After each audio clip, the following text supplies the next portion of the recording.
Werewolf को दिखाने से होती है, जो कि खतरा महसूस करने पे अपने पावर को बढ़ाने के लिए अपने आप को इंसानी रूप में बदल लेता है और अपने दुश्मनों के साथ फाइट करने लगता है। उसके दुश्मन नाइट ऑल जनजाति से होते हैं, जो कि बड़े खतरनाक होते हैं और उसकी आइडेंटिटी दुनिया के सामने लाना चाहते थे और साथ ही उसे पूरी तरीके से बर्बाद करना चाहते थे, क्योंकि जो हमारा हीरो होता है वो वेयरवुल्फ का किंग होता है और वो इंसानों की दुनिया में अपनी आइडेंटिटी छुपाकर रहता है। कई सारे लोगों को उसकी आइडेंटिटी के बारे में पता है, लेकिन फिर भी वो कुछ नहीं कहते हैं, क्योंकि जो हमारा हीरो होता है उसका नाम फैंसी होता है और शहर में भी उसके काफी चर्चे होते हैं, क्योंकि वह शहर का जाना माना बिलियनियर होता है, जो कि किसी भी चीज को आसानी से दबा सकता है। वैसे ही यहाँ पे वो अपने दुश्मनों से ही बड़ी आसानी से जीत जाता है। लेकिन जैसे वो अचानक से आज के दिन रेड मून को देखता है, वो समझ जाता है कि जिस लड़की से वो प्यार करता है वो खतरे में है। दूसरी तरफ हम कहानी के फीमेल लीड को देखते हैं, जो कि सू फैमिली की बड़ी डॉटर होती है और इसका नाम यांसू होता है। वो अपनी शादी से भागते हुए अपने बॉयफ्रेंड के पास आती है और उससे गले मिलने वाली होती है, लेकिन उसका बॉयफ्रेंड जिसका नाम सॉन्ग होता है वो उसे उसी वक्त उसके पेट में चाकू मार देता है। तभी यांसी की बहन वहाँ पे लिन भी आ जाती है और दोनों उसके सामने ही एक दूसरे को किस करने लगते हैं। तब जाकर यांसी को पता चलता है कि उसका बॉयफ्रेंड उसे काफी समय से धोखा दे रहा था। यही नहीं, उसके स्टेप सिस्टर, उसके स्टेप मदर और यहाँ तक कि उसके पिता भी उसे धोखा दे रहे थे, ताकि वो लोग यांसी की प्रॉपर्टी उससे छीन सके। और जैसे उनका मकसद पूरा हो गया, उन्होंने इसे जान से मार डाला। दरअसल यांसी की जो माँ होती है, उन्होंने मरने से पहले अपनी सारी की सारी प्रॉपर्टी, कंपनी, शेयर, सारी की सारी चीजें यांसी के नाम ट्रांसफर कर दी थी, जिस वजह से ये लोग उसके साथ अच्छे बनने की कोशिश कर रहे थे। और जैसे उन्होंने यांसी की सारी प्रॉपर्टी पे कब्जा कर लिया, तब उन्होंने इसे रास्ते से हटा दिया। जब वो मर रही होती है, तब उसे ये भी पता चलता है कि उसकी मॉम की डेथ नेचुरल तरीके से उनकी डेथ नहीं हुई थी और न ही उन्हें कोई हार्ट अटैक आया था। ये तो उसके डैड थे, जिन्होंने प्रॉपर्टी के लालच में अपने फर्स्ट वाइफ को ही जान से मार डाला, ताकि वो उसकी प्रॉपर्टी भी कब्जा कर सके। पर सब कुछ पा लेने के बाद ये लोग एक बार फिर से यांसू पे आखिरी वार करते हैं, ताकि ये उनके सामने ही मर जाए। फिर यांसू के पास भी कोई रास्ता नहीं बचता है सिवाय अपनी मौत को एक्सेप्ट करने का। लेकिन तभी यहाँ पे वेयरवुल्फ किंग यानी कि हमारा हीरो फैंसी यहाँ पे आ जाता है, जो यांसू से इस दुनिया में सबसे ज्यादा प्यार करता था। और जैसे वो अपने प्यार को इस हालत में देखता है, वो आगे बढ़ते ही सबसे पहले बॉयफ्रेंड के गले को ही तोड़ देता है, जिस वजह से समय पे ही उसकी मौत हो जाती है। इसके बाद वो अपने गार्ड से कहकर सभी परिवार वालों को एक एक करके खत्म करने के लिए कह देता है। फिर वो यांसी को इस हालत में देखकर बहुत ही ज्यादा रोता है और कहता है कि मैं तुमसे इतना ज्यादा प्यार करता था, आखिर तुम मेरे साथ क्यों नहीं रह सकती थी? तुम्हें क्या लगता है कि मरने के बाद मैं तुम्हारा पीछा छोड़ दूंगा? मैं तुमसे इतना ज्यादा प्यार करता हूँ कि मरने के बाद भी मैं तुम्हारे साथ ही रहूंगा और मैं तुम्हारे साथ ही अपने आप को भी खत्म कर दूंगा। ऐसा कहते हुए वो उसे लास्ट टाइम किस करता है और जिस चाकू से यांसी के ऊपर वार किया गया था, वो सेम चाकू को लेता है और खुद से ही अपने सीने पे वार करता है और उसके साथ ही मर जाता है। तब जाकर यांसी को रियलाइज होता है कि अपनी पहली जिंदगी में जिस इंसान से डरकर वो इतना ज्यादा दूर भाग रही थी, असल में वही इंसान उसे दुनिया में सबसे ज्यादा प्यार करता था। इस तरीके से दोनों की मौत हो जाती है, लेकिन शायद दोनों की नियति में कुछ और लिखा होता है, जिस वजह से इनका जो प्यार का रिश्ता होता है वो इन्हें फिर से एक मौका दे रहा है और सारी चीजें फिर से स्टार्ट हो जाती है, जहाँ पे यांसी का एक बार फिर से रीबर्थ हो जाता है। उसी दिन जिस दिन वो वेयरवुल्फ से शादी करने के लिए अपने बॉयफ्रेंड के साथ वहाँ से भाग जाती है, अचानक से जब उसे होश आता है, तब उसे इस समय पता होता है कि उसका बॉयफ्रेंड कितना घटिया इंसान है। और तभी उसे अपनी सौतेली बहन का मैसेज भी आ जाता है कि उसे सॉन्ग के साथ ही आना है, सॉन्ग उससे बचा लेगा। लेकिन यांसू को तो सबके इरादे के बारे में पहले ही से पता होता है, क्योंकि उसे पता होता है कि अब तक उसने किसी भी कॉन्ट्रैक्ट पेपर पे साइन नहीं किया है, तो ये लोग उसके साथ अच्छी तरीके से ही पेश आएंगे। तभी बॉयफ्रेंड उसे देखता है और कहता है कि तुम क्या सोच रही हो, मैंने तुम्हें बचा लिया। यहाँ से निकलते ही तुम कॉन्ट्रैक्ट पेपर पे साइन कर देना, उसके बाद हम तुम्हारे पैसे का यूज करके यहाँ से दूर भाग जाएंगे और फिर फैमिली हमें किसी भी हाल में नहीं पकड़ सकेगा। ये सुनकर वो उसे गाड़ी रोकने के लिए कहती है, लेकिन वो ऐसा करने से मना कर देता है। तब जो उसके पास फ्लावर होता है वो उसे उस पे वार करती है और साथ ही स्टीयरिंग को भी इधर उधर मूव करने लगती है, ताकि वो ड्राइव ना कर सके। तभी अचानक से उसके सामने कई सारी कार आ जाती है, जिस वजह से उसका रास्ता ब्लॉक हो जाता है और उसे अचानक से ब्रेक दबाना पड़ जाता है, जिस वजह से यांसू को चोट लग जाता है। तभी हम दूसरी कार से देखते हैं कि फैमिली को यांसी के बारे में पता चल गया था कि वो शादी से भाग रही है, इसलिए वो उसके बारे में पता लग जाता है और बड़ी आसानी से उसे ढूंढ लेता है। कार के पास पहुंचने के बाद वो हाफ वेयरवुल्फ में बदल जाता है और अपने पावर का यूज करते हुए एक ही बार में कार के दरवाजे को तोड़कर फेंक देता है। वो काफी गुस्से में होता है, लेकिन जैसे यांसू फैंसू को सही सलामत देखती है, खुशी के मारे वो उसके पास आती है और हस्बैंड कहते हुए उसे गले से लगा लेती है, जिस वजह से फैंक की धड़कनें बढ़ने लगती है और उसकी शक्तियाँ भी इंक्रीज होने लगती है। वो किसी तरीके से अपने आप पे कंट्रोल करता है और यांसी से पूछता है कि ये कैसी चाल है। वो उसे कुछ भी बता पाए उससे पहले चोट लगने की वजह से वो बेहोश हो जाती है। फैंग उसे संभालता है और अपनी बाहों में उठाते हुए अपनी कार की तरफ जाने लगता है। सॉन्ग उसे रोकने की कोशिश तो करता है, लेकिन उसके पास इतनी पावर नहीं होती है कि वो फैंग के सामने, इसलिए वो पीछे हट जाता है और फैंग यांसू को वहाँ से लेकर चला जाता है। एंड फेल होने की वजह से सॉन्ग तुरंत इसके बारे में सू फैमिली को बता देता है। साथ ही वो ऐसा सोच रहा होता है कि यांसू ने तो फैंग का दिल कई बार तोड़ा है, तो शायद इस बार गुस्से में वो उसे जान से कहीं मार ही ना डाले। अगर ऐसा हुआ तो बिना मेहनत के उन्हें सारी की सारी प्रॉपर्टी ऐसे ही मिल जाएगी। तो दूसरी तरफ जब यांसू की आंखें खुलती है, तो वो देखती है कि उसे जंजीरों से बांध कर रखा गया है। ये देखने के बाद भी उसे गुस्सा नहीं आता है। वो सोचती है कि शायद इसे सिर्फ एक ही तरीके का प्यार मालूम है, किसी को कैद करके अपने पास रखना। इसलिए अब मैं इसे सिखाने वाली हूँ कि सच्चा प्यार क्या होता है। पास ही में फैंग भी बैठा होता है, जिसके हाथ में चाकू होता है। वो उसे देखकर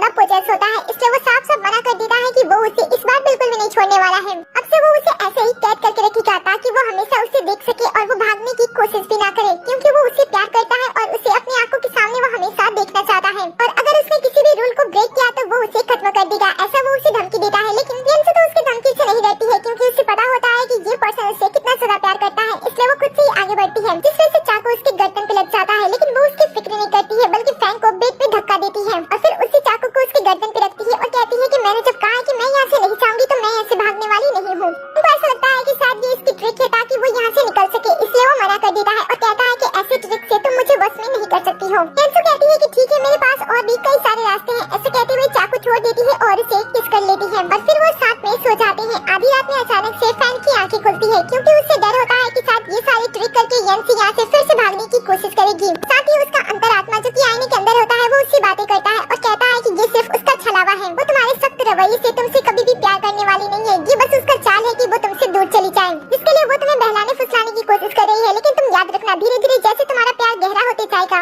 तुम उसे किसी भी हालत में छोड़ नहीं पाओगे, और अगर तुम ऐसा करने की कोशिश करते हो तो शायद इससे तुम्हारी मौत भी हो जाएगी, क्योंकि तुम उस दर्द को झेल नहीं पाओगे। ये सुनकर येन को डर नहीं होता है कि वो मर जाएगा, बल्कि उसे ये डर होता है कि येंसू उसे छोड़ के न चली जाए, इसलिए वो उसके पास आता है और फिर से उसे गले लगाकर सो जाता है। सुबह में जब येंसू की आंखें खुलती है तो वो देखती है कि फैंग ने अभी तक उसके पैरों की जंजीरों को उसे आजाद नहीं किया है, लेकिन फिर भी वो इसमें भी खुश होती है। जब वो हॉल में आती है तब फैंग ने उसके लिए सूप बनाया होता है, जो कि उसे देखते ही उसे पीने के लिए दे देता है। वो उसके सूप को पीती है और साथ ही उसके साथ फ्लर्ट भी करने लगती है। फैंग को ऐसा लगता है कि शायद ये सिर्फ यहाँ से निकलने के लिए नाटक कर रही है, इसलिए वो उससे डायरेक्टली कह देता है कि वो उसे किसी भी हाल में यहाँ से जाने नहीं देगा। येंसू उससे कहती है कि किसने कहा कि उसे यहाँ से जाना है, वो तो उसे बहुत ही ज्यादा प्यार करती है और किसी भी हाल में वो उसे खुद ही नहीं छोड़ने वाली है। लेकिन फैंग उसकी बातों पे भरोसा नहीं करता है। वो कहता है कि अच्छा, तुम कल ही किसी और लड़के के साथ यहाँ से भाग रही थी और आज तुम ऐसी बातें कर रही हो, आखिर मैं तुम पे कैसे विश्वास करूँ? क्या मैं बेवकूफ हूँ? तुम इस बात को ध्यान रखना कि मैं तुमसे प्यार करता हूँ और तुम मेरी लाइफ पार्टनर हो, इसलिए मरने के बाद भी मैं तुम्हारा पीछा नहीं छोड़ने वाला हूँ। ये सारी बातें गुस्से में कर रहा होता है, लेकिन येंसू को तो ये सब कुछ देखकर बहुत ही अच्छा लगता है, इसलिए वो उसे तुरंत किस कर लेती है और कहती है कि तुम तो गुस्से में भी इतनी ज्यादा क्यूट लगती हो। इसके बाद वो कसम खाती है कि वो कभी भी यहाँ से भागने के बारे में नहीं सोचेगी।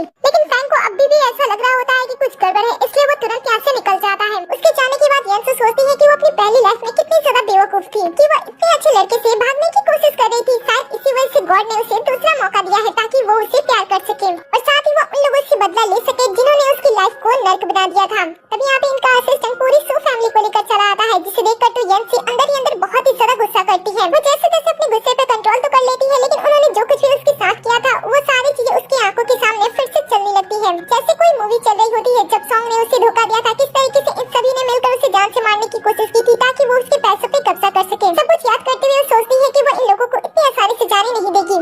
इसके बाद डैड उससे बात करते हैं और उसे वापस से अपने घर ले जाने की कोशिश करने लगते हैं। वो समझ आती है कि अभी तक उसने कॉन्ट्रैक्ट पेपर पे साइन नहीं किया है, इसलिए लोगों को डर है कि अगर वो फैंग के साथ रहती है और उसकी वाइफ बन जाती है तो सारी की सारी प्रॉपर्टी फैंग के भी हाथों में जा सकती है और इन्हें कुछ नहीं मिल सकता है, इसलिए वो उसे मनाने की कोशिश करते हैं। लेकिन येंसू डायरेक्टली उनसे कह देती है कि आखिर उसे यहाँ से उसे क्यों वापस जाना चाहिए, वो तो अपने हस्बैंड के साथ रह रही है, तो ये तो अच्छी बात है। ये सुनकर पिता उसे समझाते हैं कि तुमने फैंग को बहुत ही ज्यादा गुस्सा दिला दिया है और तुमने उसे बहुत ही ज्यादा अपमानित भी किया है। तुम्हें क्या लगता है कि वो तुम्हारा ख्याल रखे? वो बहुत ही ज्यादा खतरनाक है, वो तुम्हें जान से जरूर मार डालेगा, इसलिए अच्छा होगा कि तुम हमारे साथ चलो, कॉन्ट्रैक्ट पेपर में साइन कर दो ताकि हमारे पास कुछ पैसे आ सके, जिससे हम कुछ ऑफिसर हायर करें और तुम्हें यहाँ से बचा कर लेकर चले जाए। मॉम भी इन सारी चीजों में साथ दे रही होती है और येंसू को कन्विंस कर रही होती है कि सारी प्रॉपर्टी वो अपने फैमिली के नाम कर दे। येंसू को इन सभी की चालाकी अच्छे से पता होती है, इसलिए वो शांत रहकर सभी की बातें सुनती है। जहाँ पे परिवार वाले उसे कह रहे होते हैं कि उसे फैंग के साथ नहीं रहना चाहिए, फैंग बहुत ही ज्यादा डेंजर है, वो उसे खत्म कर देगा और वैसे भी वो भी तो उसे पसंद नहीं करती है। तभी यहाँ पे असिस्टेंट फैंग को लेकर आ जाता है। फैंग जब ये सारी बातें सुनता है तब वो वहीं पे खड़ा हो जाता है। इधर येंसू अपने फैमिली से पूछती है कि उसने कब कहा कि उसे फैंग पसंद नहीं है और वो उसके साथ नहीं रहना चाहती है।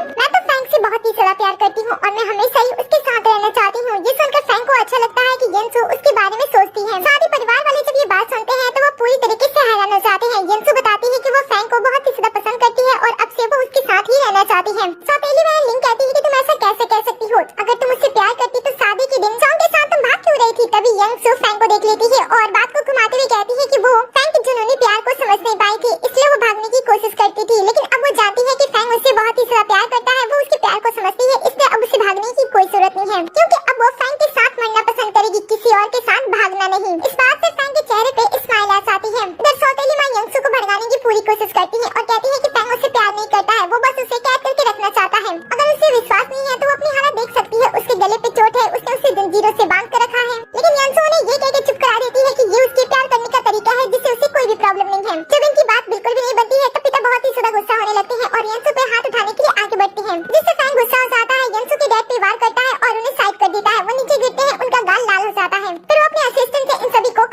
के लिए कहता है। यंसू सोचती है कि ये सजा इनके लिए बहुत ही ज्यादा कम होगी और वैसे भी उसकी मॉम के मौत का सच भी बाहर नहीं आया है, इसलिए वो फ्रैंक को शांत करने की कोशिश करती है और उसे कहती है कि उसे ये गंदे लोग अपने घर में नहीं चाहिए। ये सुनते ही वो अपने लोगों से कहकर इन सभी को अपने घर से बाहर फिकवा देता है। दोनों को साथ में देखकर असिस्टेंट बहुत ही ज्यादा खुश होता है और फिर वो यहाँ से चला जाता है। फ्रैंक को भी ऐसा लग रहा होता है कि उसने यंसू के साथ गलत किया है, इसलिए वो खुद ही उसके पैरों की जंजीरें निकालता है और उसके पैरों पे किस करता है। यंसू ये देखकर मन ही मन खुश हो रही होती है क्योंकि उसे पता होता है कि वो फ्रैंक को धीरे धीरे बदल रही है। फिर वो उससे बात करती है और कहती है कि फ्यूचर में उन दोनों को ही एक दूसरे का ख्याल रखना है, इसलिए वो एक दूसरे से जितना प्यार करे उतना कम है। धीरे धीरे वो अपनी प्यारी बातों से फ्रैंक को बदल रही होती है ताकि वो प्यार का दूसरा मतलब भी समझ सके। लेकिन फ्रैंक को अब भी उसकी बातों पे भरोसा नहीं होता है कि वो उसके साथ रहना चाहती है और वो उसे प्यार करती है। उसे अभी ऐसा लग रहा होता है कि शायद वो यहाँ से निकलने के लिए सारी चीजें कर रही है, इसलिए वो उसे वार्न करता है। लेकिन यंसू उसे डायरेक्टली कह देती है कि वो उसके साथ एंगेजमेंट करना चाहती है। ये सुनकर फ्रैंक को ऐसा लगता है कि अभी ये सारी चीजें उसके सपने में हो रही है, इसीलिए वो उसे ऐसा मजाक करने से रोकने की कोशिश करता है। लेकिन वो उसे प्यार करती है, इस बात का विश्वास दिलाने के लिए वो उसे सामने से किस करती है, जिस वजह से उसे कुछ हद तक भरोसा हो जाता है कि यंसू सच में उसे पसंद करती है, इसलिए वो भी उसे किस करने लगता है। सीन कट होता है और अगले सीन में हम पूरे सू फैमिली को देखते हैं जो कि वहाँ से आने के बाद अपनी मरहम पट्टी कर रहे होते हैं और तभी यहाँ पे सॉन्ग भी आ जाता है। वो इनकी हालत देखकर इनके बारे में पूछ ही रहा होता है, तभी अचानक से उसकी नजर टेबल पे रखे हुए एक इनविटेशन कार्ड पे जाती है, जिसे देखकर उसे पता चल जाता है कि यंसू और फ्रैंक बहुत ही जल्द एंगेजमेंट कर रहे हैं। देखकर तो उसे बहुत ही ज्यादा गुस्सा आता है। सभी इस चीज से बहुत ही ज्यादा गुस्सा होते हैं कि अगर शादी हो जाएगी तो उनके हाथ में कुछ भी नहीं लगेगा। तभी मॉम अपने पास से कुछ निकालती है और कहती है कि अच्छा मौका है, उससे मिलने के बाद उसे अच्छी तरीके से हम बर्बाद करेंगे। एक नया प्लान लेकर ये लोग फिर से उनकी एंगेजमेंट पार्टी में जाने के लिए तैयार हो जाते हैं। अगले सीन में हम एंगेजमेंट पार्टी का सीन देखते हैं जहाँ पे यंसू और फ्रैंक शानदार एंट्री के साथ सबके सामने आते हैं। दोनों की जोड़ी सबको बहुत ही ज्यादा पसंद आ रही होती है, लेकिन जैसे फ्रैंक यहाँ पे पहुँचता है उसे अपने असिस्टेंट से पता चलता है कि उसकी पार्टी में नाइट आउल के लोग भी पहुँच चुके हैं, इसलिए वो उन्हें खत्म करने के लिए पहले यहाँ से चला जाता है। यंसू यहाँ पे अकेली होती है और उसे अकेला देखकर लोग आपस में बात करने लगते हैं कि वो कैसी कैरेक्टरलेस लड़की है। लास्ट में वो शादी से भाग गई थी, इस बार वो फिर से एंगेजमेंट के लिए आई है, उसके दिल में कोई और है। ऐसी बातें कह के वो उसे परेशान करने की कोशिश कर रहे होते हैं, लेकिन इनकी ऐसी बातों से भी यंसू को कोई भी फर्क नहीं पड़ता है। तभी उसकी बहन उसके पास जाती है और उसे दिलासा देते हुए एक वाइन को उसे पीने के लिए देती है ताकि वो इन सभी की बातें भूल जाए। यंसू को पता होता है कि कुछ गड़बड़ है, लेकिन फिर भी वो उसके दिए हुए ड्रिंक को पी जाती है। अगले ही पल वो बेहोश हो जाती है और उसे अकेले ही एक कमरे में छोड़ दिया जाता है सॉन्ग के साथ। दूसरी तरफ जैसे ही फ्रैंक अपना काम खत्म करके पार्टी में आता है तब सौतेली बहन सामने आ जाती है और ऐसा दिखाने की कोशिश करती है कि यंसू इस समय सॉन्ग के साथ एक कमरे में है ताकि वो उसके साथ एंगेजमेंट ना करे। ये सुनकर वो गुस्सा आ जाता है और तुरंत यंसू के पास जाने लगता है। फिर वो जैसे ही कमरे का दरवाजा खोलते हैं अंदर का नजारा देखकर तो वो पूरी तरीके से हैरान हो जाते हैं क्योंकि अंदर यंसू सॉन्ग को लगभग जान से मारने ही वाली थी। लेकिन जैसे वो इन सभी लोगों को देखती है वो सबके सामने ऐसे एक्ट करने लगती है कि वो एक मासूम लड़की है जिसे एक लड़का परेशान कर रहा था और ऐसे एक्ट करते हुए वो फ्रैंक से गले मिल जाती है और सॉन्ग के बारे में बताने लगती है कि उसने उसके साथ गलत करने की कोशिश की और उसने मेरे ड्रेस को भी खराब कर दिया। फिर वो अपनी ड्रेस पे लगे हुए थोड़े से ब्लड को उसे दिखाने लगती है। ये देखकर पीछे जितने भी लोग होते हैं सभी लोग आपस में गॉसिप करने लगते हैं और कहते हैं कि ये लड़की अपने आप को इतना ज्यादा मासूम दिखाने की कोशिश कर रही है और कह रही है कि उसका ड्रेस ब्लड की वजह से खराब हो गया, जबकि उसने अपने साथ गलत करने वाले पर्सन की ये हालत कर दी है कि वो पूरी तरीके से खून में सन चुका है और वो अभी भी इनोसेंट बनकर कमजोर बनने की एक्ट कर रही है, बिल्कुल ही किसी छोटी बच्ची की तरह। यंसू के इस एक्ट से सभी सोचते हैं कि ये दोनों बेस्ट कपल हैं क्योंकि दोनों ही एक दूसरे की तरह खतरनाक हैं और दोनों किसी को मारने से पहले सोचते बिल्कुल भी नहीं है। साथ ही वो सॉन्ग के बारे में कहते हैं कि उसकी एक ऑलरेडी मंगेतर है, लेकिन फिर भी वो दूसरी लड़कियों पे डोरी डालने की कोशिश करता रहता है। ये सब देखकर यंसू सॉन्ग के पास आती है और कहती है कि मुझे ये जानना है कि तुम मेरे कमरे में कैसे आ गए। मुझे याद है कि मेरी बहन मुझे सपोर्ट करने के लिए आई थी और उसने मुझे ड्रिंक दिया था, जिसके बाद मुझे नशा हो गया और वो मुझे यहाँ पे रेस्ट करने के लिए लेकर आई थी। तो तुम बताओ कि तुम्हें कैसे पता चला कि मैं ड्रंक हूँ और इसी कमरे में हूँ। अब जैसे सॉन्ग लिन का नाम लेता है वो आगे बढ़ के उसे पीटना स्टार्ट कर देती है और कहती है कि तुम मुझे फंसाने की कोशिश कर रही हो। साथ ही उसके पेरेंट्स भी आ जाते हैं और उसे पीटने लगते हैं ताकि वो लिन का नाम ना ले सके। ये सब देखकर फ्रैंक गुस्सा हो जाता है और सभी को शांत करते हुए अपनी बॉडीगार्ड को बुलाता है और सॉन्ग को उन्हें अपने साथ लेकर जाने के लिए कहता है। बाद में वो वहाँ से वापस आने के बाद बहुत ही ज्यादा गुस्सा होता है, इसलिए वो यंसू से कहता है कि क्या तुम मुझे यूज कर रही हो। देखो इतना तो मुझे पता है कि तुमने उसे जानबूझकर फंसाने की कोशिश की थी, तो मुझे जानना है कि तुम ये कर क्या रही हो। यंसू बिना डरे उसके क्लोज जाती है और कहती है कि वो उसका यूज नहीं कर रही थी, वो तो बस बचे हुए काम को पूरा कर रही थी और अगर वो उसे सपोर्ट करता है तो इससे उसका ही फायदा होगा। लेकिन फैन तो बहुत ही ज्यादा गुस्से में होता है और उसे पूछता है कि वो ये सारी चीज अकेले क्यों कर रही है और किस लिए कर रही है। तभी यंसू उसे किस करते हुए शांत करती है और वादा करती है कि वो बाद में उसे बता देगी, लेकिन उसे पहले सॉन्ग चाहिए। फैंग भी उसे सॉन्ग को सौंपने के लिए मान जाता है। अगले सीन में हम सॉन्ग को फैंग के वेयर हाउस में देखते हैं जहाँ का हालत बहुत ही ज्यादा खतरनाक होता है और आसपास काफी सारे कंकाल पड़े होते हैं। वहीं पे सॉन्ग को भी बांध कर रखा गया होता है, वो भी बुरी तरीके से पीटने के बाद। तभी अंशु उसे मिलने के लिए चाहती है ताकि वो उसका फायदा उठा सके, साथ ही उसे बर्बाद कर सके। उसे यहाँ पे देखकर सॉन्ग को ऐसा लगता है कि शायद यंसी उसे बचा लेगी, लेकिन यंसी तो उसे यहाँ पे तड़पाने के लिए आई होती है। इसीलिए वो टेबल पे रखी एक चाकू को उठाती है और उसे धमकाना स्टार्ट कर देती है। वो उससे पूछती है कि बताओ तुमने ये सारी चीजें किसके कहने पे की। पहले तो सॉन्ग सच्चाई टालने की पूरी कोशिश करता है, लेकिन जैसे वो यंसी को खतरनाक रूप में देखता है वो डर जाता है और एक एक करके पूरी सच्चाई उसके सामने रख देता है। वो उसे ये भी बता देता है कि वो उसके पास उसकी सौतेली बहन के कहने की वजह से आया था ताकि वो लोग उसकी प्रॉपर्टी पे कब्जा कर सके। उसने आज तक उसके साथ जो कुछ भी गलत और सही किया है सिर्फ और सिर्फ उनके कहने की वजह से ही किया है। यंसु कहती है कि अच्छा तो ऐसी बात है, वैसे चलो मैं तुम्हें एक और मौका देती हूँ, मुझे ये बताओ कि मेरी मॉम की डेथ कैसे हुई थी। अब सॉन्ग को उसकी मॉम की डेथ के बारे में पता होता है, लेकिन उसे ये नहीं पता होता है कि उसे किस तरीके से मारा गया था। उसे ज्यादा कुछ तो नहीं पता होता है, लेकिन फिर भी जो कुछ भी उसे पता होता है वो एक एक करके सारी बातें उसे बता देता है और उसे रिक्वेस्ट करता है कि वो उसे छोड़ दे। इसके बाद वो अपना शकल कभी भी उसके सामने नहीं लाएगा। ये सुनकर वो उससे कहती है कि ठीक है मैं तुम्हें जाने दूंगी। ये सुनकर वो खुश हो जाता है, लेकिन अगले ही पल यंसी उसके ऊपर वार कर देती है और एक बार नहीं बल्कि 2 बार वार करती है। अपनी पिछली जिंदगी के बारे में याद करते हुए वो उसके ऊपर वार करती है और उसे अपना बदला लेती है। जब वो धीरे धीरे मर रहा होता है तो वो उसे कहती है कि मेरे पास समय है, मैं तुम्हें बचा सकती हूँ, लेकिन उसके लिए अब से तुम्हें मेरा गुलाम बनकर रहना होगा और वापस से सू फैमिली में जाकर मेरे लिए जासूसी करनी होगी। ऐसा कहते हुए वो उसे सिर्फ 3 सेकंड का टाइम देती है। जैसे धीरे धीरे समय कटता है, सॉन्ग अंदर से पूरी तरीके से टूट जाता है और उसका गुलाम बनने के लिए मान जाता है। तब यंसु उसे बचाने के लिए वेयरवुल्फ के जहर का यूज करती है और उसे पिला देती है और उसे वार्न करती है कि उससे धोखा देने की या फिर चालाकी करने के बारे में वो सोचे नहीं, क्योंकि अभी जिस जहर को उसने उसे ठीक करने के लिए दिया है उस जहर को उसे हर महीने के अंदर लेना होगा, नहीं तो वो खत्म हो जाएगा। इस तरीके से वो अपने पहले कातिल से बदला लेती है और सेटिस्फाई होते हुए अपने कमरे के अंदर वापस आती है, जहाँ पे वो फैंग को सोते हुए देखकर उसे गले लगाती है और उसे शादी करने की बात करती है। इसकी आवाज सुनकर फैंग एक ही बार में उठ जाता है और उसे कहता है कि तुम्हें पता है ना कि तुम क्या कह रही हो। यंसु कहती है कि मुझे पता है कि तुम पूरी दुनिया में सिर्फ और सिर्फ मुझसे प्यार करते हो और मैं भी तुमसे ही प्यार करती हूँ, तो हम शादी कर लेते हैं। मुझे पता है कि तुम मुझसे इतना ज्यादा प्यार करते हो कि मरने के बाद भी तुम मेरा पीछा नहीं छोड़ोगी और मेरे साथ मरना भी पसंद करोगी, इसलिए मैं चाहती हूँ कि मैं तुम्हारे साथ रहूँ और तुमसे शादी कर लूँ। यंसु ये सारी बातें पूरे दिल से कर रही होती है और फैंग को भी अपनी जादुई शक्तियों से पता चल जाता है कि वो उसे सच में प्यार करने लगी है, इसीलिए वो सोचता है कि उसका मन शादी से बदले उससे पहले ही वो उसे शादी करने के लिए मान जाता है और कहता है कि मुझे कभी भी छोड़ के मत जाना। फिर वो धीरे धीरे बदलने लगता है और यंसु को अपनी तरफ खींचते हुए उसे किस करने लगता है और किस करने के बाद वो उसे कहता है कि प्लीज तुम मुझे छोड़ के मत जाना। यंसु भी उसे भरोसा दिलाती है कि जब तक वो उसके पास है उसे किसी और के पास जाने की कोई जरूरत नहीं है। फैंग कहता है कि मुझे ऐसा शक है कि तुम अपने परिवार से किसी रीजन से उनसे बदला ले रही हो जिसके लिए तुम मुझे यूज कर रही हो। अगर तुम मुझसे बदला लेने में मेरी मदद चाहती हो तो मैं तुम्हारा मदद पूरा करूंगा, लेकिन बदला कंप्लीट हो जाने के बाद तुम मुझे प्लीज छोड़ के मत जाना। ये सुनकर वो उसे फिर से अपनी बात पे यकीन दिलाने की कोशिश करती है कि वो उसे कभी भी नहीं छोड़ के जाएगी। इसके बाद वो दोनों सोने वाले होते हैं, लेकिन अचानक से फैन उसे बाहों में उठाता है और उसी वक्त शादी के लिए ले जाने की बात करता है। वो सेकंड फ्लोर से जंप करने वाला होता है। ये देखकर वो उसे कहती है कि क्या तुम पागल हो, तुम इसमें मुझे शादी के लिए लेकर जा रहे हो, क्या इसमें मैरिज ब्यूरो ऑफिस खुला होगा। फैन कहता है कि मेरे पास इतने पावर है कि मैं उसे आधी रात में भी ओपन करवा सकता हूँ, इसलिए तुम इसकी फिक्र मत करो। ऐसा कहते हुए वो सेकंड फ्लोर से ही जंप कर देता है।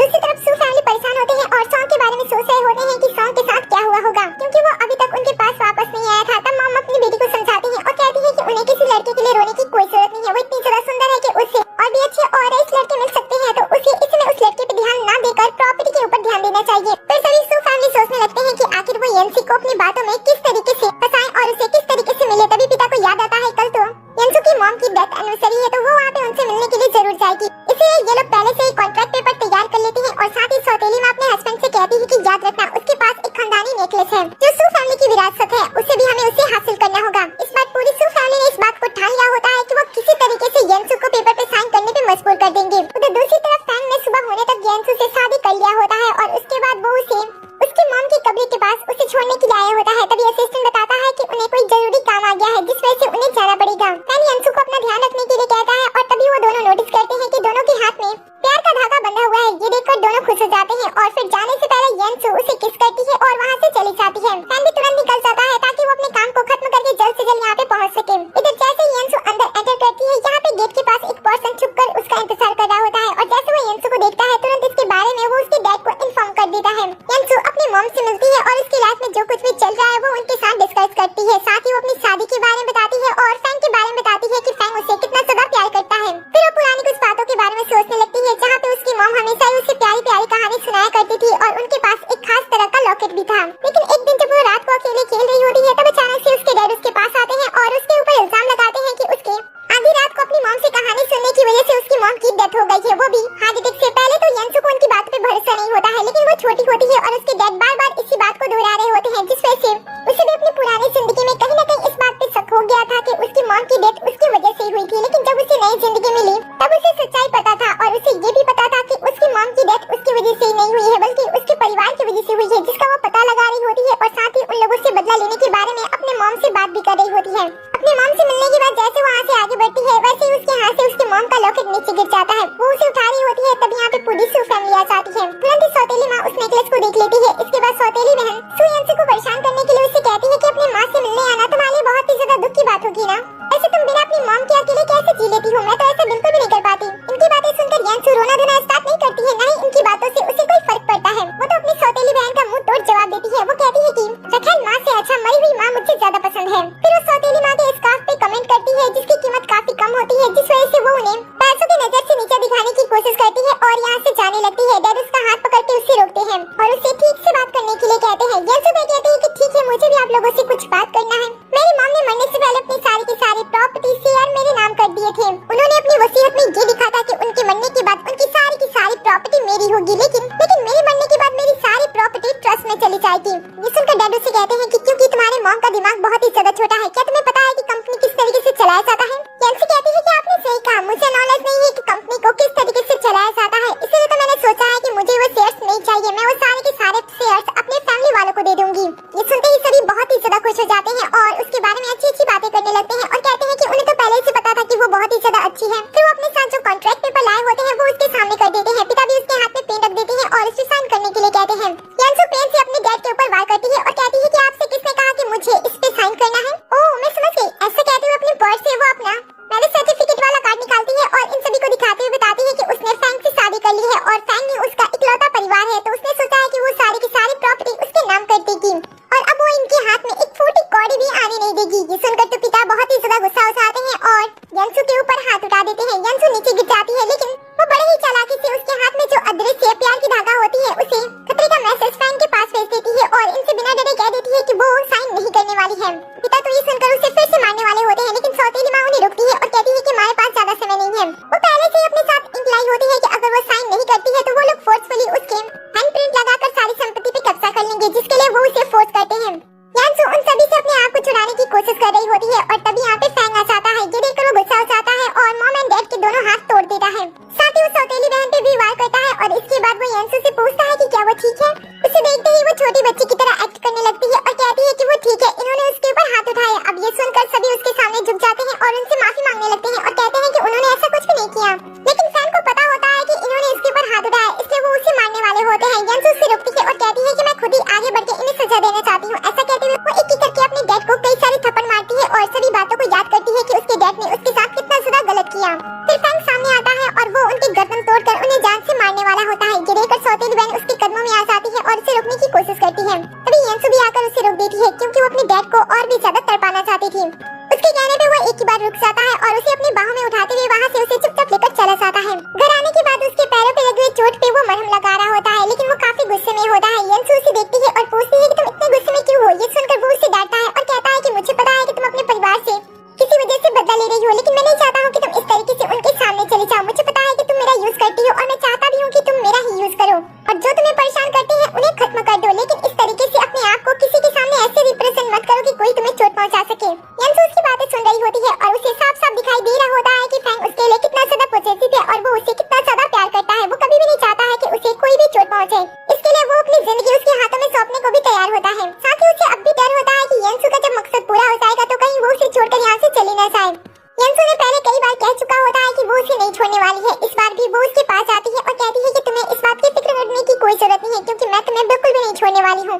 फिर वो उससे पूछती है कि बताओ तुमने मुझसे ये प्यार क्यों किया था? क्या उस दिन मैंने तुम्हारी जान बचाई थी इसलिए? ये सुनकर वो उसे कहता है कि ऐसी बात नहीं है, ये तो हमारी नियति थी। और तभी हमें फ्लैशबैक दिखाया जाता है जहाँ पे हम देखते हैं कि कुछ साल पहले जब फैंग का नाइट आउट के लोगों के साथ आमना सामना हुआ था तब वो बहुत ही ज्यादा घायल हो गया था। वो अपनी जान बचाते हुए एक टनल में जाकर छुप जाता है। पास से ही यंसू भी गुजर रही होती है, जो कि अपने क्लास के होमवर्क से बहुत ही ज्यादा परेशान हो गई होती है, क्योंकि प्रोफेसर ने एक ही चीज को उसे बार-बार लिखने के लिए कहा होता है, जिस वजह से वो गुस्से में जा रही होती है और तभी वो फैंग से टकरा जाती है। जब वो उसे जख्मी हालत में देखती है तो वो उसके पास बैठ जाती है और देखती है कि ये लड़का तो कितना ज्यादा हैंडसम है। बाद में वो उसके चोट पे ध्यान देती है और उससे कहती है कि तुम बहुत ही ज्यादा जख्मी हो, तुम्हें इलाज की जरूरत थे। ये देखकर फैंग पूरी तरीके से हैरान हो जाता है कि एक लड़की जिसने अपने सामने किसी वेयरवुल्फ को देखा है वो बिल्कुल भी डर नहीं रही है। वो इसके बारे में उससे पूछता भी है कि तुम मुझे देखकर डर क्यों नहीं रही हो।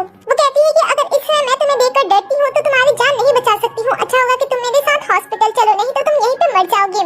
तभी अचानक से वो लोग ढूंढते हुए उसे पहुंच आते हैं, इसलिए वो बचने के लिए उसे किस करने लगता है। जब वो पहली बार उसके साथ बचने के लिए किस करता है तब अचानक से उसकी शक्तियों से उसे पता चलता है कि यही लड़की उसकी लाइफ पार्टनर है।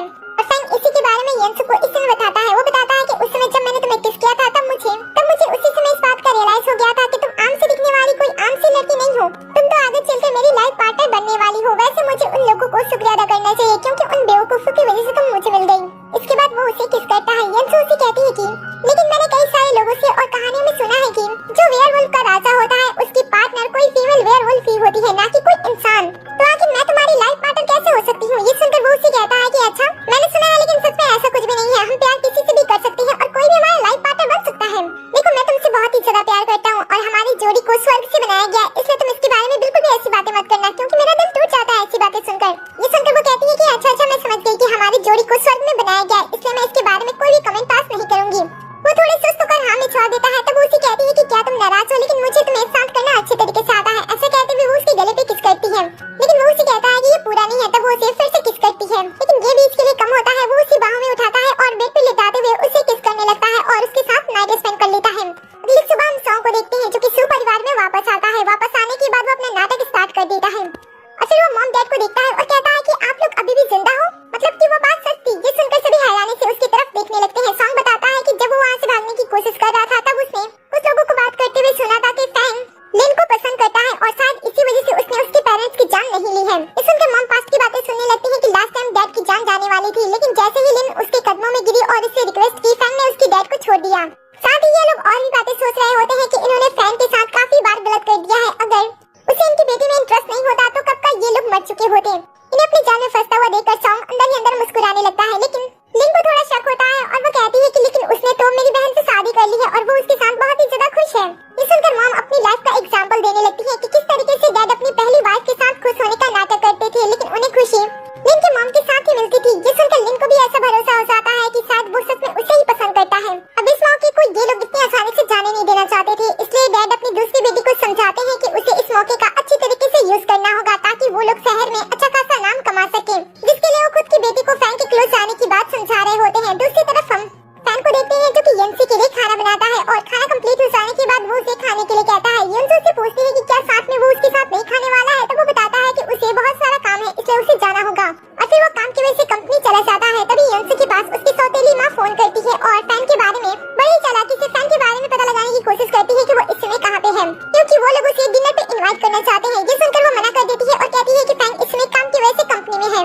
ये पता लगते ही वो तुरंत फोन को रख देती है और अपनी बेटी से सारी तैयारियां करने के लिए कह देती है। लिन भी खाने का अच्छा सा बॉक्स रेडी कर लेती है और फैंग से मिलने के लिए निकलने वाली होती है। साथ ही वो सॉन्ग से कहती है कि तुम्हारी इस मदद के लिए मैं तुम्हें एक अच्छा सा जॉब जरूर दिलाऊंगी, लेकिन अब लिन को कहाँ पता होता है कि सॉन्ग तो उसे अपने ही जाल में फंसा रहा है। घर से बाहर निकलने से पहले उसकी मॉम उसे खास तरह का एक परफ्यूम देती है और कहती है कि फैंग के पास जाने से पहले तुम इसे लगा लेना। फिर लिन पूरी तैयारी के साथ फैंग के ऑफिस में पहुंचती है जहाँ पे वो रिसेप्शन से बात करती है और अपना सरनेम बताती है। सरनेम सुनकर वो लड़की उसका बहुत ही अच्छी तरीके से वेलकम करती है और तुरंत ही बॉस के कैबिन का रास्ता बता देती है और कहती है कि बॉस आपका कब से इंतजार कर रहे थे। ये सुनकर जो इसकी गलतफहमी होती है वो और भी ज्यादा बढ़ जाती है और इसे सच में भरोसा आ जाता है फैंग उससे प्यार करता है, लेकिन उसे ये नहीं पता होता है कि फैंग ने पहले ही अपने रिसेप्शनिस्ट को ये ऑर्डर दिया होता है कि अगर कोई लड़की उसके पास आती है और उसके बॉस के बारे में पूछती है और उस लड़की का सरनेम सू होता है तो उस लड़की को बिना किसी अपॉइंटमेंट के सीधा उसके बॉस के कैबिन में भेज दिया जाए। इसलिए वो लड़की लिन के साथ अच्छा व्यवहार करती है क्योंकि उसने सुना था कि उसके बॉस बहुत ही जल्द इस लड़की से शादी करने वाले हैं, तो वो उसका अच्छा सा वेलकम करते हुए सीधा उसे बॉस के कैबिन में भेज देती है। फिर बिना किसी अपॉइंटमेंट के उसे सीधा बॉस के कैबिन में भेज दिया जाता है। कैबिन में जाने से पहले वो अपनी मॉम के दिए हुए परफ्यूम को अपने ऊपर स्प्रे करती है और अंदर चली जाती है। उसकी हील से फैंग को पता चलता है कि उसके कैबिन में कोई लड़की आई है और ये उसकी वाइफ के अलावा कोई और नहीं हो सकता है, इसलिए वो उसे डार्लिंग कह के बुलाता है, जिससे लिन की जो गलतफहमी होती है वो और भी ज्यादा गहरी होने लगती है। वो अपने खाने को टेबल पे रखती है और उसके क्लोज आने की कोशिश करने लगती है। उधर दूसरी तरफ यंसु सुबह कंपनी में पहुंच जाती है क्योंकि फैंग ने घर पे खाना नहीं खाया था, इसलिए वो भी उसके लिए खाना लेकर आई होती है। रिसेप्शन पे पहुंचने के बाद वो भी अपना नाम बताती है और फैंग से मिलने की बात करती है। ये सुनकर वो हैरान हो जाती है और उसके सरनेम के बारे में पूछती है, तब वो उसे कहती है कि क्या मैं अच्छी नहीं दिख रही हूँ जो तुम मुझे इस तरीके से घूरे जा रही हो। तब वो बताती है कि नहीं, ऐसी कोई बात नहीं है, बॉस ने तो पहले ही कहा था कि जो भी लड़की इस सरनेम के साथ आती है उन्हें उनके कैबिन में भेज दिया जाए। लेकिन मैं क्या करूँ, कुछ समय पहले भी यहाँ पे एक लड़की आई थी जिसका सरनेम आपके ही सरनेम जैसा था और इसलिए मैंने उसे बॉस के कैबिन में भेज दिया। ये सुनते ही वो समझ आती है कि वो लड़की कोई और नहीं उसकी बहन ही हो सकती है, इसलिए वो सीधा फैन के कैबिन की तरफ जाने लगती है।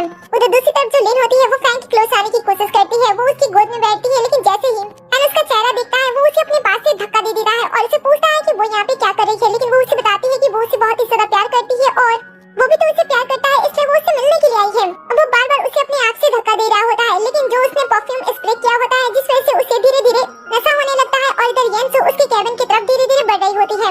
फैन उस लड़के से अपने आप को दूर करने की पूरी कोशिश करता है, लेकिन नशे में होने की वजह से वो उसे किस करने की कोशिश करती है, जिस वजह से वो इसे लात से मारता है और वो सीधा अपनी बहन के सामने घुटने टेक कर गिर जाती है। जैसे येंसू उसे यहाँ पे देखती है, पहले तो उसे गुस्से में एक जोरदार थप्पड़ मारती है और फिर वो उसे कहती है कि तुम बिल्कुल अपनी माँ की जैसी हो। ये सुनकर वो गुस्सा हो जाती है और उसे सामने से थप्पड़ मारने वाली होती है, लेकिन येंसू, अब पुरानी वाली येंसू तो बिल्कुल भी नहीं होती है। वो उसके हाथ को रोकती है और एक ही बार में 3 थप्पड़ उसके चेहरे पे लगा देती है।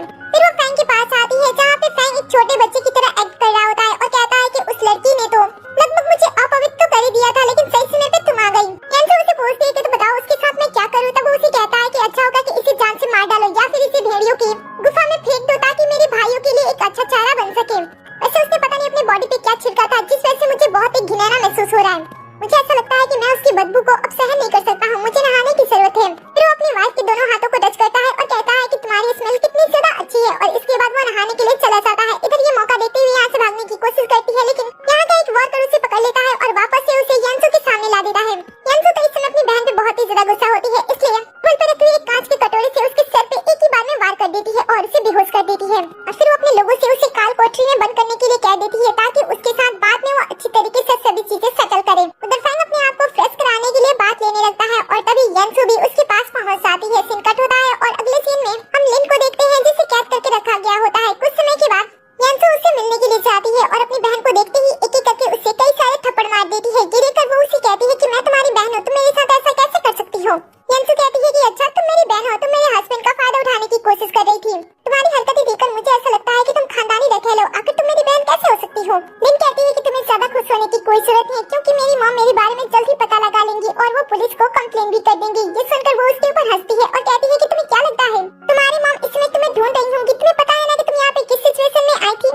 और वैसे भी तुम्हारे मॉम के पास ये बात पहुँचा दिया गया है कि आज तुम फैंग के साथ हो तो घर नहीं पहुँच सकती हो। तभी यहाँ पे सॉन्ग आता है जिसके हाथ में लिन का फोन होता है और वो बताता है कि उसने लिन के फोन से उसने उसके मॉम को मैसेज किया है कि आज रात वो फैंग के साथ है। फैंग को यहाँ पे देखकर वो उसे पूछती है कि उसने उसे धोखा क्यों दिया, तब वो उसे थप्पड़ मारता है और कहता है कि मैंने ये सारी चीजें तुमसे तो ही सीखी है, तुमने ही मुझे इस जाल में फंसाया था, इसलिए मैंने तुम्हें भी फंसा लिया। ऐसे कहते हुए वो वहाँ से चला जाता है। फिर येंसू अपनी सौतेली बहन से अपने मॉम की मौत का रहस्य बाहर निकालने की कोशिश करने लगती है। वो उसे चाकू से डराती है और कहती है कि अगर तुम सच नहीं कहोगी तो मैं तुम्हारी जबान कट कर दूंगी। तो वो झूठ बोलने की पूरी कोशिश करती है और कहती है कि तुम्हारी मॉम की डेथ तो हार्ट अटैक से हुई थी, इसमें मैं क्या कर सकती हूँ। येंसू को भी पता होता है कि ये इतनी आसानी से रात नहीं खुलने वाली है, इसलिए वो उसे जान से मारने की धमकी देने लगती है। लेकिन तभी यहाँ पे फैन आ जाता है। फैन को देखते ही लिन उसे उकसाने की कोशिश करने लगती है और कहती है कि तुम्हें पता है कि इसने सिर्फ और सिर्फ तुम्हारा यूज किया है ताकि वो सू फैमिली से बदला ले सके, ये तुमसे प्यार नहीं करती है। तरीके की बातें निकाल कर वो फैन को अपनी बातों में फंसाने की कोशिश करती है, लेकिन सारी बातें जानने के बाद फैन कहता है कि कोई फर्क नहीं पड़ता है, ये मेरी वाइफ है और वो जैसे चाहे मेरा यूज कर सकती है,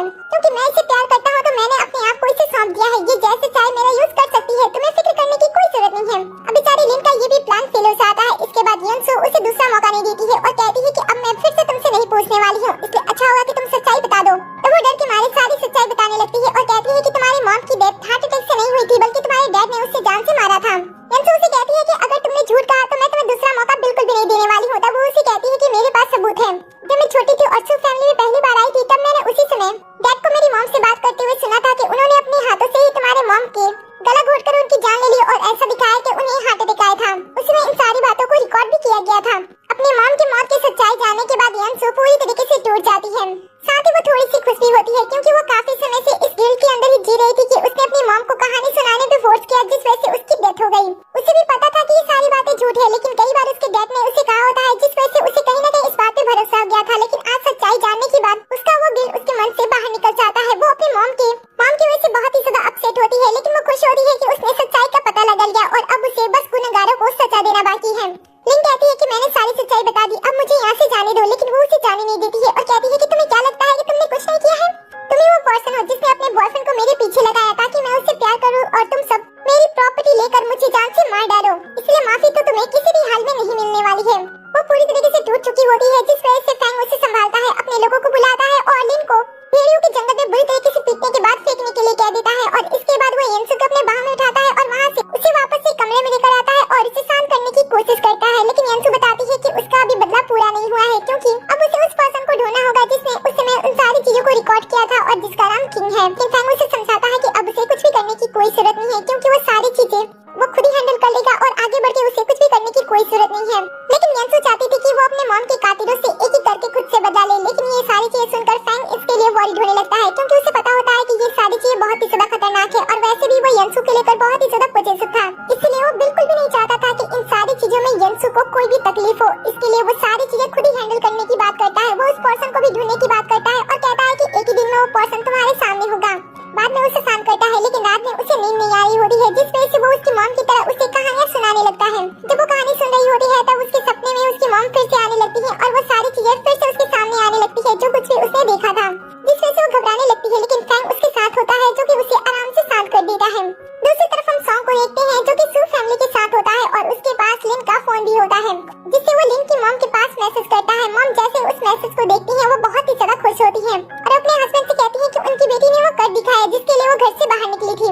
वो अपने हस्बैंड को बताती है कि उनकी बेटी ने फैन को अपने कब्जे में कर लिया है और वो पूरी तरीके से उसके प्यार में पागल हो चुका है, जिस वजह से उसने यंसु को कारागार में बंद कर दिया है और पिछले कई दिनों से वो उसे टॉर्चर भी कर रही है। वो बहुत ही जल्द अपने रिश्ते का पूरी दुनिया के सामने खुलासा भी करने वाले हैं एक बड़े कॉन्फ्रेंस पार्टी में, जहाँ पे वो यंसु के सेहत पे भी कब्जा कर लेंगे। ये सारी बातें सुनकर ये लोग बहुत ही ज्यादा खुश होते हैं। मॉम कहती है कि मेरी बेटी अब इतनी ज्यादा अमीर बनने वाली है तो मुझे भी जाकर सैलून में अपने आप को थोड़ा सा सेट कर लेना चाहिए। ऐसा कहते हुए वो घर से निकल जाती है। 3 दिन का समय ऐसे ही बीत जाता है। फिर सभी लोग उस पार्टी वाले कॉन्फ्रेंस में आ जाते हैं, जहाँ पे यंसु सभी को ध्यान से देख रही होती है। यहाँ पे उसके मॉम डैड भी आए होते हैं। सभी लोग उन्हें कांग्रेस कर रहे होते हैं कि उनकी दूसरी बेटी बहुत ही जल्द फैंग के साथ शादी करने वाली है, जो कि बहुत ही बड़ी बात है। ये सुनकर ये लोग बहुत ही ज्यादा इतरा रहे होते हैं और खुश हो रहे होते हैं। यहाँ पे एक लड़की होती है जिसपे डैड की नजर रुक जाती है। तभी हम उस पर्सन को देखते हैं जिसे यंसु ढूंढ रही थी। जब ये दोनों अकेले वॉशरूम में होते हैं तब वो एक बड़े से राज से पर्दा हटाते हैं। पता चलता है कि वो मॉम की तरफ देखता है और उन्हें इशारे से अपने पीछे आने के लिए कहता है। वो भी मेकअप ठीक करने का बहाना करते हुए उससे पीछे पीछे बाथरूम में मिलने के लिए चली जाती है। जो लिन है असल में वो इन दोनों की बेटी है और जो किंग है वो उसका असली फादर है। वो आज यहाँ पे वेटर की ड्रेस में इसलिए आया होता है ताकि वो अपनी बेटी को फैंग से शादी करते हुए देख सके। आज वो बहुत ही ज्यादा खुश होता है, इसलिए वो अपने आप को कंट्रोल नहीं कर पाता है और यहीं पे शुरू हो जाता है। सौतेली माँ का ये पहला प्यार होता है और इनके साथ ही इन्होंने अपनी बेटी को जन्म दिया था। लेकिन ये बात उन्होंने अपने दूसरे हस्बैंड जो कि सू फैमिली के हेड होते हैं उनसे आज तक छुपाई थी। लेकिन आज उनका प्लान होता है कि जैसे उनकी बेटी फैंग से शादी करती है वो उसे डाइवोर्स दे देंगी, अपने पहले हस्बैंड के साथ मजे करेंगी। लेकिन उन्हें ये नहीं पता होता है कि ये सारी चीजें सीसीटीवी कैमरा के जरिए रिकॉर्ड हो रही है। कि फैंग ने तो अपने पावर अपने रुतबे का यूज करके इस पर्सन के बारे में पहले ही पता लगा लिया होता है और उसे पता होता है कि ऐसा कुछ होने वाला है, इसलिए उसने पहले ही सीसीटीवी कैमरा यहाँ पे इंसर्ट करा दिया था, जिसके जरिए एक अच्छा सा वीडियो बना लेते हैं ताकि वो यहाँ पे एक बड़ा सा धमाका कर सके। यंसु इन सारी चीजों से बहुत ही ज्यादा खुश होती है, इसलिए वो फैंग को किस करती है। उधर दूसरी तरफ डैड की हालत भी कुछ ऐसे ही होती है। वो भी काफी समय से एक छोटी लड़की को डेट कर रहे थे और उनका भी यही प्लान था कि जैसे उनकी सो कॉल्ड बेटी लिन फैंग से शादी कर लेगी वो तुरंत ही अपनी दूसरी वाइफ को डाइवोर्स दे देंगे और इस छोटी सी लड़की के साथ रहना स्टार्ट कर देंगे। अब यंसु के डैड या फिर उसकी सौतेली माँ दोनों ही एक दूसरे से कम नहीं होती है। लेकिन अचानक से जब सौतेली माँ यहाँ पे आती है तो वो इन दोनों को रंगे हाथ देख लेती है, जिस वजह से वो यहाँ पे तमाशा क्रिएट कर देती है, जिस वजह से सभी रिपोर्टर का ध्यान वे लोग खींच लेते हैं। वो उनकी वीडियो बनाने लगते हैं और इस रिश्ते के बारे में पूछने लगते हैं। पहली माँ तो अपने सेकंड हस्बैंड को इस तरीके से देखकर बहुत ही ज्यादा गुस्सा होती है और उन्हें मारने की कोशिश करती है। साथ ही वो छोटी सी लड़की को भी मारने वाली होती है, लेकिन डैड उन्हें रोक लेते हैं और ऐसा करने से उन्हें रोकते हैं। साथ ही वो सोचते हैं कि यहाँ पे काफी सारे लोग हैं, अगर इसके बारे में बाहर पता चलता है तो उनकी रेपुटेशन खराब हो सकती है। इसलिए वो सिचुएशन को हैंडल करने के लिए तुरंत ही अपनी दूसरी वाइफ से माफी मांग लेते हैं और कहते हैं कि ये बस गलतफहमी थी, जिस वजह से वो छोटी लड़की गुस्से से यहाँ से चली जाती है। जब सबको ऐसा लगता है कि सारी चीज शांत हो गई, तुरंत ही यंसु यहाँ के बड़े से प्रोजेक्ट पे अपनी सौतेली माँ की वीडियो ऑन कर देती है, जहाँ पे सभी देख पा रहे होते हैं कि सौतेली माँ इसमें किसी दूसरे पर्सन के साथ है। सभी रिपोर्टर को एक बार फिर से एक दूसरी खबर मिल जाती है। सभी इस बात में सोच रहे होते हैं कि आखिर कौन किसे धोखा दे रहा है, ये तो समझ में नहीं आ रहा है। लेकिन डैड इससे बहुत ही ज्यादा गुस्सा होते हैं। वो तुरंत अपनी सेकंड वाइफ की गर्दन पे देखते हैं जहाँ पे लव बाइट होता है। ये देखकर वो गुस्सा हो जाते हैं और उनके ऊपर हाथ उठा देते हैं। उनकी सेकंड वाइफ उन्हें शांत करने की कोशिश करती है ताकि वो इस सिचुएशन को टाल सके, लेकिन वो बहुत ही ज्यादा गुस्सा होते हैं और उन पे फिर से हाथ उठाने वाले होते हैं। तभी यहाँ पे सौतेली माँ का फर्स्ट हस्बैंड आ जाता है और फिर दोनों पर्सन के बीच में फाइट होना स्टार्ट हो जाता है। दोनों एक दूसरे के साथ फाइट करते हैं, जिसमें पिता को ज्यादा चोट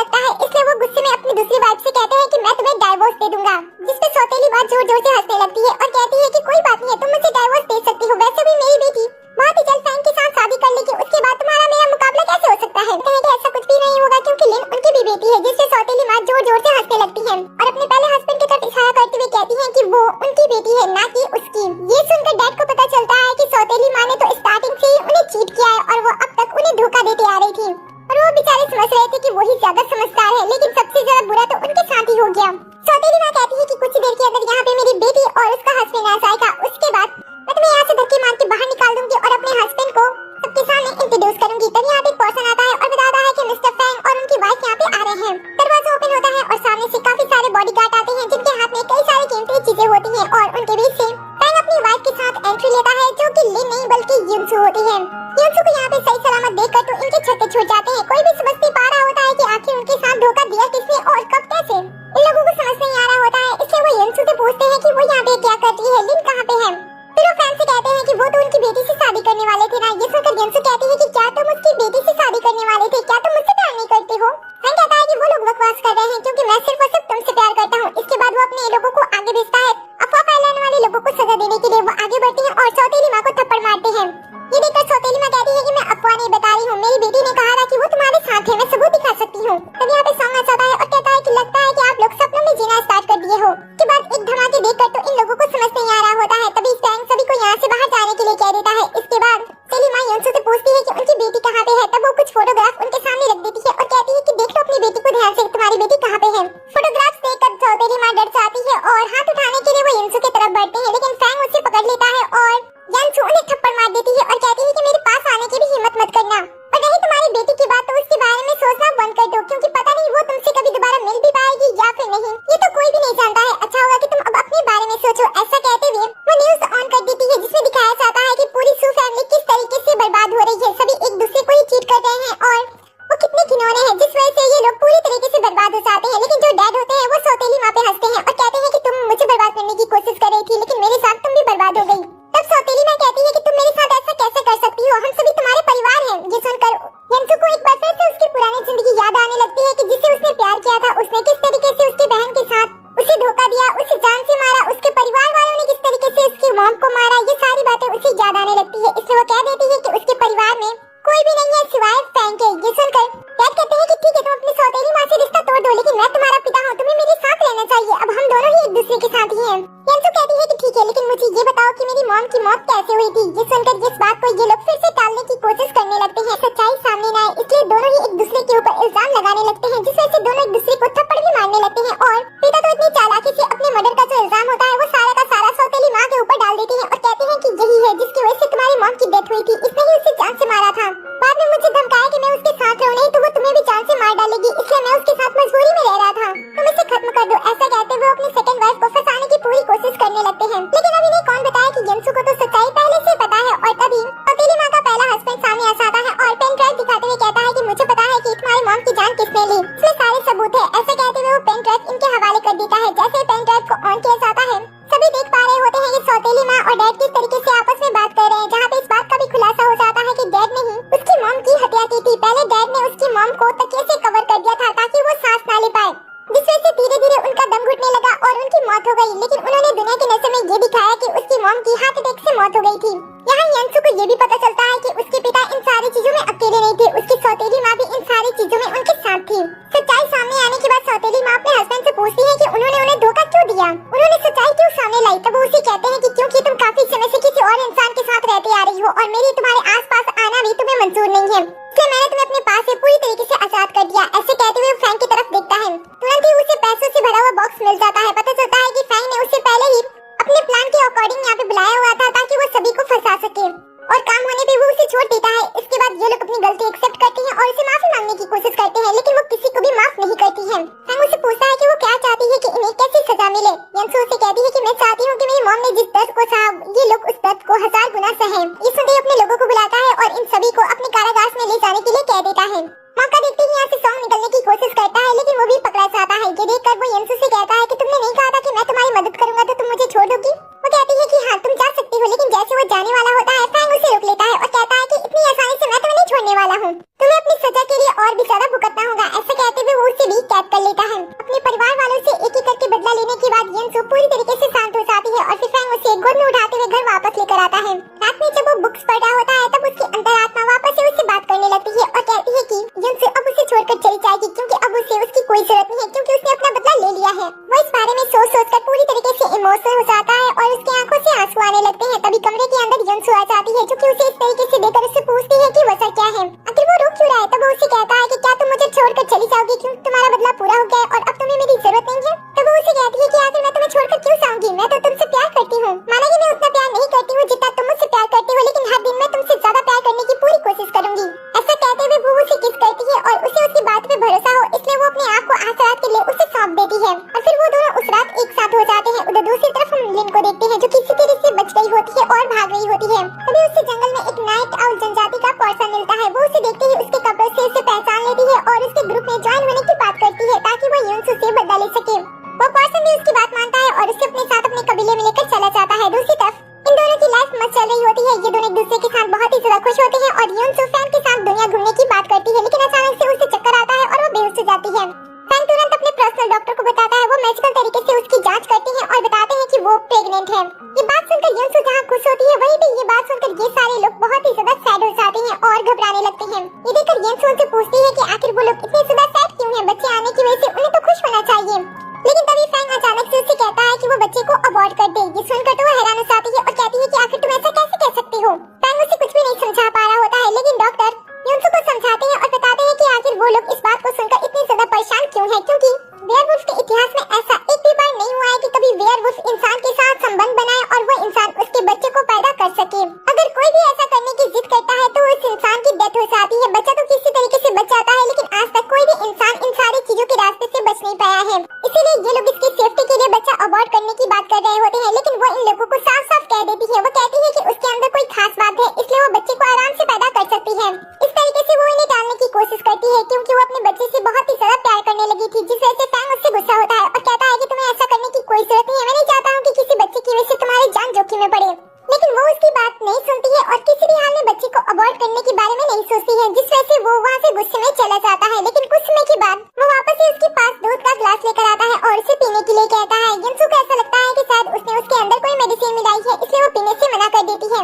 तो फैंग इस बात को साबित करने के लिए उसने दूध के अंदर कुछ नहीं मिलाया, वो पहले खुद ही उसे पी लेता है और बाद में उसे पीने के लिए कहता है, जिस वजह से वो माफी मांगती है और दूध को पी लेती है। वो तो फैंग भी अपना बच्चा चाहता था, लेकिन अपनी वाइफ की मौत के बाद कोई बच्चा बिल्कुल भी नहीं चाहता था और वो उसे नाराज भी नहीं करना चाहता था, जिस वजह से वो उसका इसी तरीके से ध्यान रखने लगता है। धीरे धीरे समय बीतने लगता है और अब फैंग युनसू से दूर रहने लगता है, जिस वजह से युनसू को ऐसा लगता है कि शायद उसके बच्चे की वजह से उसका हस्बैंड उससे दूर रह रहा है। लेकिन तभी यहाँ पे घर का बटलर आता है और युनसू को फैंग के बारे में बताता है। वो तुरंत ही भागते हुए कारागार में जाते हैं, जहाँ पे युनसू फैंग को वेयरवुल्फ बने हुए देखती है, जो कि बहुत ही ज्यादा खतरनाक होता है। युनसू बटलर से पूछती है कि ये सारी चीजें कैसे हो गई। बटलर बताता है कि पिछले कई दिनों से वो आपको और बच्चों को बचाने के लिए रास्ता ढूंढ रहे हैं, जिसके लिए वो कई सारी चीजें अपने खुद के ऊपर ट्राई कर रहे हैं, जिस वजह से उन्हें कोई रास्ता तो नहीं मिला, लेकिन सारी चीजें उल्टा पड़ गई, जिस वजह से उनकी जो पिछली घाव थी वो उभरने लगी और वो अपने आप पे कंट्रोल पाना खो रहे हैं। सबसे खतरनाक बात यह है कि धीरे धीरे अगर सारी चीजें ऐसे ही चलती रही तो बॉस कभी भी अपने इंसानी रूप में वापस नहीं आ पाएंगे, वो हमेशा के लिए वेयरवुल्फ बन जाएंगे। ये सुनकर युनसू कहती है कि वो उसे होश में लाएगी। बटलर उसके लिए चिंता करता है, जिसके लिए वो उसे रोकने की कोशिश करता है, लेकिन वो मानती नहीं है, इसलिए वो उसके हाथ में एक खंजर दे देता है। फिर वो धीरे से अंदर चली जाती है। जैसे ही फैंग उसे देखता है वो गुस्से में अपनी जंजीरों को तोड़कर उसके तरफ बढ़ता है। अभी युनसू उसके हाथ में जो खंजर होता है वो उसे छोड़ देती है और उसे शांत करने की कोशिश करती है, लेकिन फैंग जो कि इस समय अपना आपा पूरी तरीके से खो चुका होता है वो उसे चोट पहुंचाने की कोशिश करता है। लेकिन अगले ही पल जब वो उसे चोट पहुंचाने वाला होता है वो अपने आप पे कंट्रोल पाता है और खुद को ही चोट पहुंचाने लगता है ताकि वो अपनी वाइफ को चोट ना पहुंचा सके। लेकिन जब वो उसे घायल होते हुए देखती है वो तुरंत उसके पास चली जाती है और उसे शांत करने के लिए उसे गले से लगा लेती है। फैंग को भी थोड़ा थोड़ा रियलाइज हो रहा होता है कि वो उसकी वाइफ है, इसलिए वो उसे हटाने की कोशिश करता है ताकि वो उसे चोट ना पहुंचाए, लेकिन वो तो उसका पीछा ही नहीं छोड़ती है। वो उसे शांत करने की कोशिश करती है और पुरानी सभी बातों के बारे में बताती है ताकि उसे उनके रिलेशन के बारे में उसे याद आ जाए। वो उसे शांत करने की पूरी कोशिश करती है, जिस वजह से वो उसे शांत कर पाती है। कुछ समय के बाद फैंग पूरी तरीके से शांत हो जाता है और इंसानी फॉर्म में पूरी तरीके से बदल जाता है और फिर वो उसका ख्याल रखने लगता है। बाहर से उसका असिस्टेंट आता है और बताता है कि उन्हें नाइट आउल के बारे में पता चला है कि वो लोग यहाँ पे हमला करने के बारे में सोच रहे हैं। ये सुनकर वो कहता है कि उनके यहाँ से पहुँचने से पहले ही हम उन्हें खत्म कर देंगे, इसलिए वो अपने लोगों के साथ वहाँ से निकल जाता है। रियंसी भी अपना दुख बांटने के लिए अपनी माँ के पास आती है और सारी बातें उसे बताने लगती है कि वो प्रेग्नेंट है, वो अपने बच्चे को चाहती है, लेकिन इसकी कीमत उसकी मौत चुकानी होगी। वो समझ नहीं पा रही होती है कि वो क्या डिसीजन ले। तभी यहाँ पे लिन आती है और उसे किडनैप करते हुए अपने साथ लेकर चली जाती है। इधर फैंग भी अपनी लड़ाई खत्म करके घर वापस आ जाता है और तभी उसे अपने लोगों से पता चलता है कि उसकी वाइफ को किसी ने उसे किडनैप कर लिया। ये सुनते ही वो पूरी तरीके से गुस्से से पागल हो जाता है और उसकी शक्तियाँ उसके गुस्से के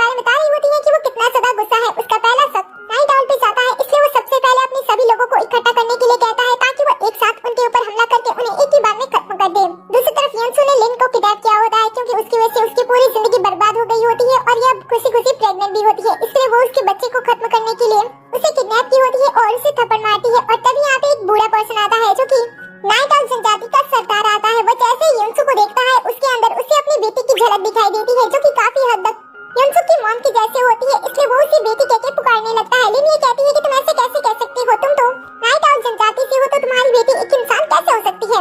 वो कहता है कि हाँ तुमने सही कहा। उसके बाद सरदार अपनी स्टोरी बताने लगता है कि उसकी भी एक बेटी थी। कई साल पहले उनके दुश्मनों ने अचानक से उनके ऊपर हमला कर दिया था और उसने उनकी बेटी जंगल की तरफ भाग रही थी जहाँ पे फैंग का कबीला रहता था जो कि उनका पड़ोसी भी था। लेकिन जब उन्होंने उनकी बेटी को इस हालत में देखा तब उन्होंने उसे जान से मार डाला। इसीलिए वो फैंग के कबीले से नफरत करते हैं, लेकिन वो युनसु को एक मौका देते हैं। अगर वो फैंग को यहाँ पे बुलाती है और उसे मारने में इनकी मदद करती है तो वो उसे बख्श देंगे।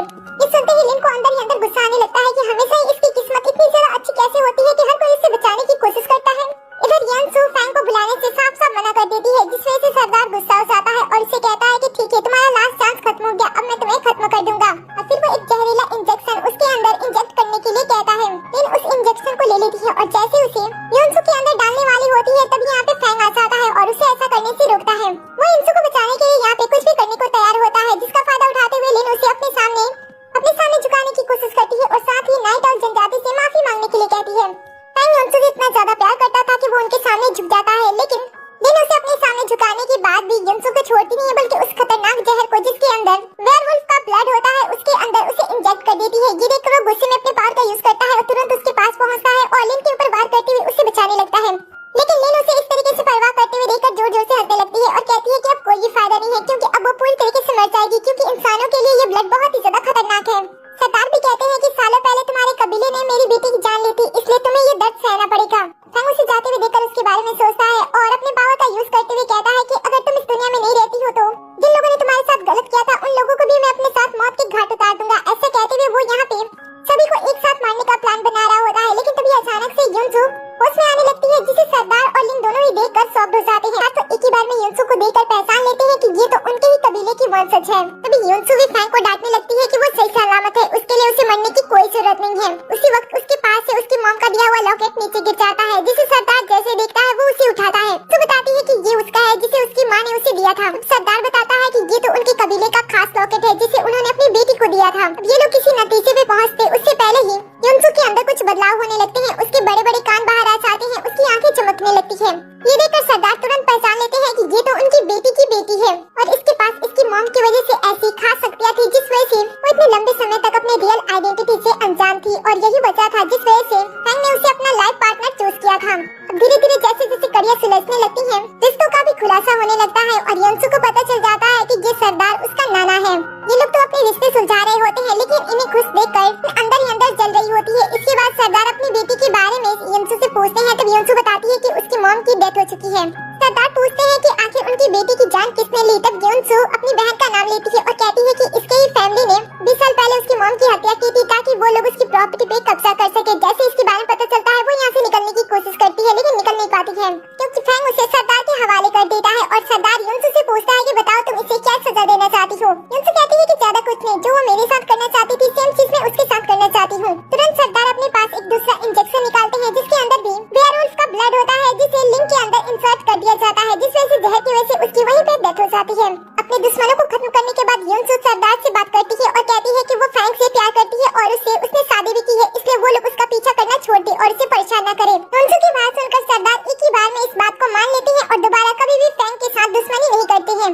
कुछ ही समय के बाद दोनों की शादी एक बार फिर से दुनिया के सामने होती है, जहाँ पे जो नाइट कबीले के सरदार होते हैं वो भी अपनी सारी की सारी प्रॉपर्टी युनसु को नाम कर देते हैं और कबीले का सरदार बनाते हुए उसके हाथ में अपने हाथ की रिंग पहना देते हैं। साथ ही वो फैंग को वार्न करते हैं कि वो युनसु को कभी भी परेशान नहीं कर सकता है, नहीं तो इनकी दुश्मनी फिर से स्टार्ट हो जाएगी। तब युनसु अपनी ग्रैंडपा से कहती है कि उसे विश्वास है कि ये उसे कभी भी धोखा नहीं देगा और न ही उसे परेशान करेगा। इसके बाद दोनों की शादी हो जाती है और फिर वो सबके सामने एक दूसरे को किस करते हैं और इसी सिंपल ड्रामे का दी एंड हो जाता है।